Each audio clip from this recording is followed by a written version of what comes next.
গুজরাটের কোন শহরটি জাহাজ ভাঙার কারখানার জন্য বিখ্যাত? অপশান কি আছে? ওখা, আলাং, কান্দালা নাকি বেড়াভাল? তো এর অ্যান্সার হয়ে যাবে গুজরাটের কোন শহরটি, এটা হবে আলাং। আলাং শহর, আলাং শহরটা অ্যাকচুয়াল গুজরাটের যে ভাবনগর জেলা আছে সেই ভাবনগর জেলায় অবস্থিত। তো প্রতি বছর প্রায় 100-র বেশি জাহাজ কিন্তু এখানে ভাঙা হয়। ঠিক আছে, তাহলে অ্যান্সার হবে আলাং। যে পরের প্রশ্ন দেখো, সূর্যগ্রহণ কখন ঘটে? এটা একদম ভালো করে মনে রাখবে তোমরা, সূর্যগ্রহণ এবং চন্দ্রগ্রহণ এই দুটো ফ্যাক্ট ভালো করে মনে রাখতে হবে। সূর্যগ্রহণ কখন ঘটে? দেখো, সূর্যগ্রহণ যখন হবে সেটা হচ্ছে পৃথিবীর সাপেক্ষে, অর্থাৎ আমরা ধরো এটাকে বলছে পৃথিবী, তারপরে মাঝখানে যদি চাঁদ আসে আর এদিকে ধরো সূর্য। ঠিক আছে, তাহলে কি হচ্ছে, মানে চাঁদটা আমাদের মাঝখানে থাকবে। সূর্য যখন গ্রহণ হবে তখন চাঁদ মাঝখানে থাকবে, আর তার মানে কি সূর্য থেকে যে আলোটা আসবে সেটা কিন্তু চাঁদে বাধাপ্রাপ্ত হবে। ঠিক আছে, এবং পৃথিবীর মধ্যে সেটা মানে বাধাপ্রাপ্ত হচ্ছে, তাহলে এটাকে আমরা বলবো সূর্যগ্রহণ। তার মানে সূর্যগ্রহণের ক্ষেত্রে চাঁদ, সূর্য এবং পৃথিবীর মাঝখানে থাকে, তাহলে অপশান সি হবে সঠিক অ্যান্সার। তাহলে যখন সূর্যগ্রহণ হবে তখন চাঁদ মাঝখানে থাকবে, এটা মনে রাখবে, সূর্যগ্রহণ হলে চাঁদ মাঝখানে থাকবে। এবার আসছি চন্দ্রগ্রহণ। চন্দ্রগ্রহণের ক্ষেত্রে কি হয়, চন্দ্রগ্রহণে কিন্তু পৃথিবী মাঝখানে থাকবে, চন্দ্রগ্রহণে পৃথিবী মাঝখানে থাকবে, আর একদিকে থাকবে সূর্য আর একদিকে থাকবে চাঁদ। তাহলে যখন চন্দ্রগ্রহণ হবে তখন পৃথিবী মাঝখানে, আর যখন সূর্যগ্রহণ হবে তখন চাঁদ মাঝখানে। তাহলে সূর্যগ্রহণে চাঁদ মাঝখানে, চন্দ্রগ্রহণে পৃথিবী মাঝখানে, এটা মনে রাখলেই কিন্তু আমাদের হয়ে যাবে। পরের প্রশ্ন, মাইথন বাঁধ কোন নদীর উপর অবস্থিত? তো মাইথন বাঁধ যে রয়েছে, তো মাইথন বাঁধটা হচ্ছে বরাকর নদীর ওপর অবস্থিত, বরাকর। তো মাইথন বাঁধটা কোথায় অবস্থিত, এটা কোন রাজ্যে? এটা কিন্তু ঝাড়খণ্ড রাজ্যে, এটা হচ্ছে ঝাড়খণ্ড রাজ্যে অবস্থিত। ঠিক আছে, মাইথন বাঁধ ঝাড়খণ্ড রাজ্যে বরাকর নদীর ওপর অবস্থিত। সিলিকন ভ্যালি, সিলিকন ভ্যালি কিসের জন্য বিখ্যাত?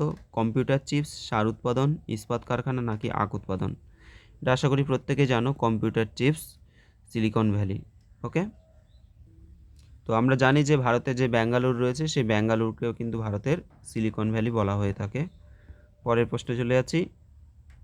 কোয়েশ্চেন নাম্বার 5, রাজ্যসভার সভাপতি হলেন কে? তো রাজ্যসভার সভাপতিত্ব কে করেন? অবশ্যই ভারতের উপরাষ্ট্রপতি, তিনি রাজ্যসভার সভাপতিত্ব করেন। বংশগতির পার্টিকুলেট থিওরি বা মতবাদ প্রবর্তন করেন কে? বংশগতির particulate theory Charles Darwin, Mendel, Muller নাকি মর্গ্যান? এটা অ্যান্সার হয়ে যাবে মেন্ডেল। ঠিক আছে, বংশগতির জনক বলি আমরা মেন্ডেলকে। নিচের কোনটিকে প্রাকৃতিক জীবাণু সার বলা হয়? প্রাকৃতিক জীবাণু সার, কেঁচো, গোবর, কম্পোস্ট নাকি ইউরিয়া? অ্যান্সার হবে কেঁচো। পরের প্রশ্ন, নিচের কোনটি নিউক্লিয় সন্ধানী বিকারক? কোনটি নিউক্লিয় সন্ধানী বিকারক? তো জল, বোরন, ট্রাইফ্লুরাইড, ফেরিক ক্লোরাইড নাকি নাইট্রোনিয়াম আয়ন? এটা অ্যান্সার হয়ে যাবে অপশান এ, জল। দেখো জলের একটা জল বলতে এটা ভারী জল অ্যাকচুয়াল, ডয়টেরিয়াম যাকে আমরা বলি D2, এটা হাইড্রোজেনের একটা আইসোটোপ। ওকে, তো সেক্ষেত্রে এটা অ্যান্সার ভারী জল অর্থাৎ ডয়টেরিয়াম। পরের প্রশ্নে চলে যাচ্ছি। ব্যাঙের ব্যাঙের নিষেক কোন ধরনের? বহির্নিষেক, অন্তর্নিষেক, উভয় নাকি বায়বীয়? ব্যাঙের হচ্ছে বহির্নিষেক দেখা যায়, ব্যাঙের হচ্ছে বহির্নিষেক। হিমোগ্লোবিনে কোন ধাতব আয়নটি থাকে? তো হিমোগ্লোবিনে কি থাকে? অবশ্যই লোহা থাকে, এটা হচ্ছে Fe, অপশান বি হবে Fe বা লোহা। লাল বিপদ সংকেত হিসেবে ব্যবহার করার কারণ কি? লাল রঙটাকে আমরা বিপদ সংকেত হিসেবে কেন ব্যবহার করি? আচ্ছা, রঙের রং লাল হওয়ার জন্য, বাতাসের অণু লাল আলোকে সবচেয়ে কম বিক্ষিপ্ত করে তার জন্য, লাল রঙের সহজলভ্যতা নাকি বাতাস ও জলের তাপমাত্রার পার্থক্য? তো এটা অ্যান্সার অবশ্যই অপশান বি হবে, বাতাসের অণু লাল আলোকে সবচেয়ে কম বিক্ষিপ্ত করে। ঠিক আছে, কম বিক্ষিপ্ত করে, আর লাল আলোর যদি তরঙ্গদৈর্ঘ্য দেখি সবথেকে বেশি হয়, লাল আলোর তরঙ্গদৈর্ঘ্য সবথেকে বেশি হয় এবং সেটার বিক্ষেপণটা অনেক কম হয়।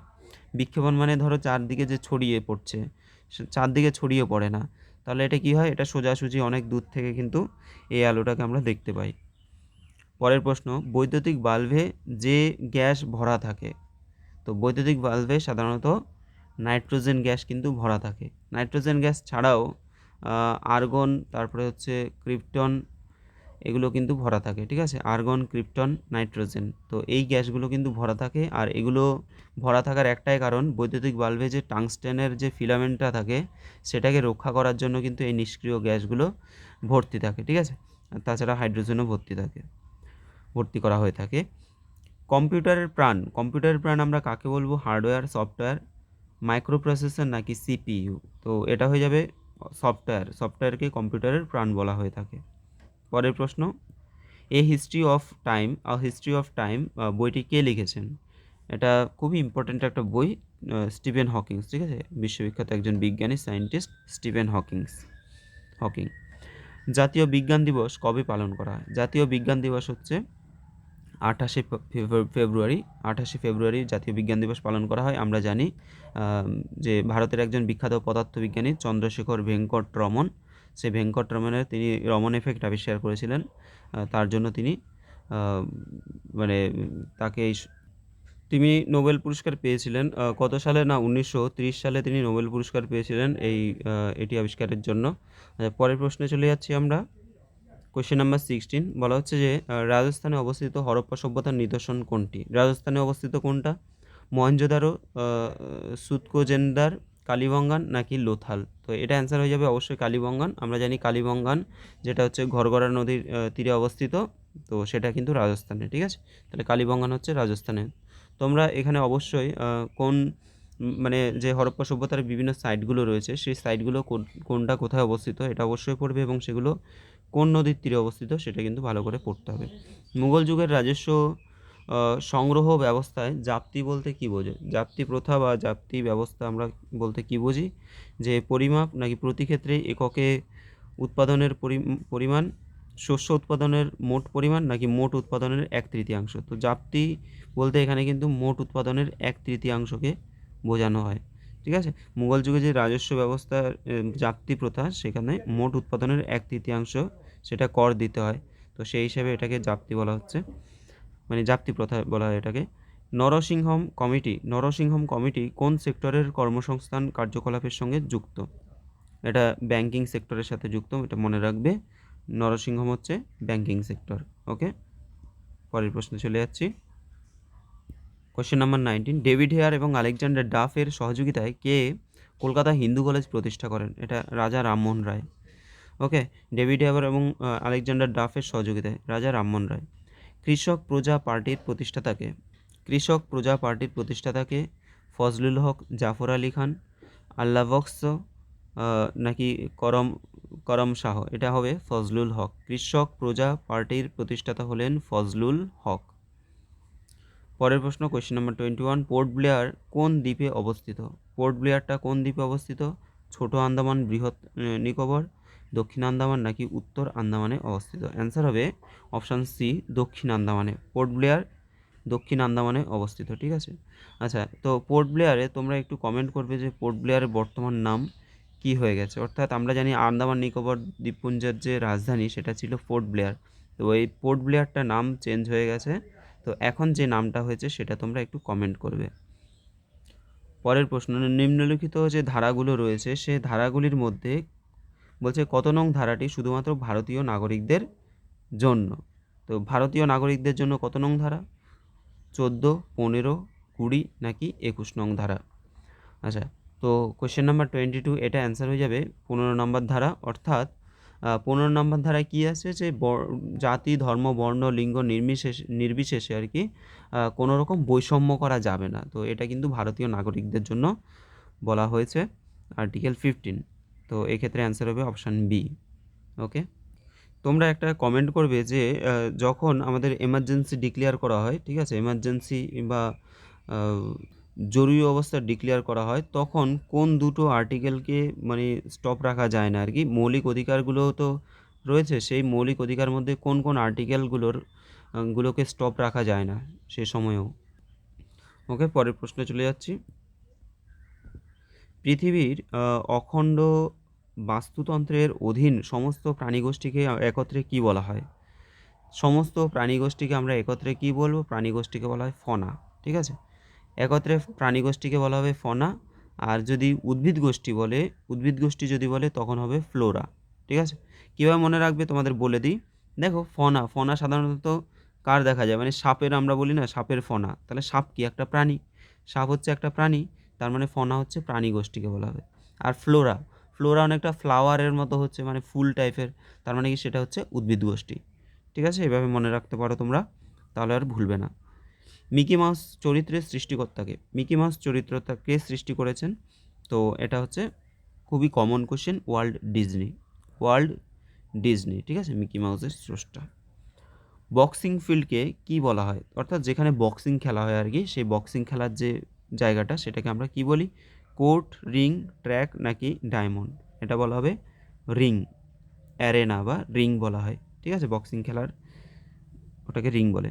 নেক্সট বলছে অলিম্পিকের প্রতীকে 5টি রঙের রিংয়ের কোনটি এশিয়া মহাদেশের প্রতিনিধিত্ব স্বরূপ। তো তোমরা এটা অবশ্যই মনে রাখবে যে 5টি মহাদেশ রয়েছে, সেই 5টি মহাদেশের কিন্তু আলাদা আলাদা কালারগুলো ডিনোট করা হয়। তো এশিয়া মহাদেশের ক্ষেত্রে হলুদ রং, এশিয়ার হচ্ছে কী রং, হলুদ রং, এটা মনে রাখবে। আচ্ছা, আর বাকিগুলো আমরা একটু জেনে নিই। প্রথমত এশিয়া হচ্ছে হলুদ রং, আর কালো রং যদি বলা হয়, কালো হচ্ছে আফ্রিকা, কালো হবে কি আফ্রিকা, তো এটা অলরেডি তোমরা বুঝতেই পারবে। আচ্ছা, সবুজ রং, সবুজ রং কি, সবুজ রং হচ্ছে কিন্তু আম, এটা হবে ইউরোপ, ঠিক আছে, সবুজ রং হয়ে যাবে ইউরোপ। আচ্ছা, ভুল বললাম, সরি, সবুজ রং ইউরোপ হবে না, সবুজ রং হয়ে যাবে ওশিয়ানিয়া, সবুজ রং হয়ে যাবে ওশিয়ানিয়া, ঠিক আছে। আর নীল রং হচ্ছে ইউরোপ, ইউরোপ কী হবে, নীল রং, ইউরোপ হচ্ছে নীল রং, ঠিক আছে, নীল রং। আর কি আছে, আর হলো লাল রং, লাল রংটা হচ্ছে আমেরিকা, লাল রং হচ্ছে আমেরিকা, ঠিক আছে, আমেরিকা। তাহলে আমরা আরেকবার একটু বলে নিই, এশিয়ার হচ্ছে হলুদ রং, আর কালো হচ্ছে আফ্রিকা, সবুজ রং হচ্ছে ওশিয়ানিয়া, ইউরোপ হচ্ছে নীল রং, এবং লাল হচ্ছে আমেরিকা। পরের প্রশ্নে চলে যাচ্ছি, কোয়েশ্চেন নাম্বার 27। বলা হচ্ছে যে মাউন্ট এভারেস্টের চূড়ায় পৌঁছানো ভারতের প্রথম মহিলা প্রতিবন্ধী কে ছিলেন, প্রথম ভারতবর্ষের প্রতিবন্ধী মহিলা কে ছিলেন। তো এটা আংশু জামশেপ সেনপা নাকি আংশু সিনহা, অরুণিমা সিনহা নাকি পূর্ণা। তো এটা অ্যান্সার হয়ে যাবে অরুণিমা সিনহা, অ্যান্সার হবে অরুণিমা সিনহা, তিনি একজন প্রতিবন্ধী মহিলা, ঠিক আছে। আর যদি বলা হয় যে এভারেস্ট বিজয়ী প্রথম ভারতীয় মহিলাকে, তাহলে কি হবে, অ্যান্সার হবে বাচেন্দ্রী পাল, ওকে, বাচেন্দ্রী পাল, প্রথম ভারতবর্ষের প্রথম যদি মহিলা বলা হয় তাহলে হবে বাচেন্দ্রী পাল, যিনি মাউন্ট এভারেস্ট চূড়ায় পৌঁছান। হাস্ট কোহলার কোন দেশের একজন বিখ্যাত রাজনীতিবিদ ছিলেন, হাস্ট কোহলার কোন দেশের বিখ্যাত রাজনীতিবিদ ছিলেন, এটা হবে জার্মানির, জার্মানির। সম্প্রতি কুনে 2.5 ম্যাক্স নামের একটি নতুন এআই মডেল উন্মোচন করা হয়। তাহলে কুনে 2.5 ম্যাক্স এটা কে করে, আলিবাবা, নাসা, ডিআরডিও নাকি ইসরো। তো এটা হচ্ছে আলিবাবা, বিশ্ববিখ্যাত একটা কোম্পানি, যেটা চীনের একটা কোম্পানি, আলিবাবা কোম্পানি, তারাই এই কুনে কুনে 2.5 ম্যাক্স এই মডেলটা উন্মোচন করে, ঠিক আছে। Fiscal health index, fiscal health index কোন সংস্থা প্রকাশ করে। তো এটা অ্যান্সার হয়ে যাবে নীতি আয়োগ, ঠিক আছে, ভারতবর্ষে বর্তমানে সবথেকে বড় যদি সংস্থা সেটা হচ্ছে নীতি আয়োগ, মানে ভারতের যে পলিসি মেকার, তো সেই পলিসি মেকার হিসেবে আমাদের সরকারের কিন্তু এটা নীতি আয়োগটা হচ্ছে ফার্স্ট এখন।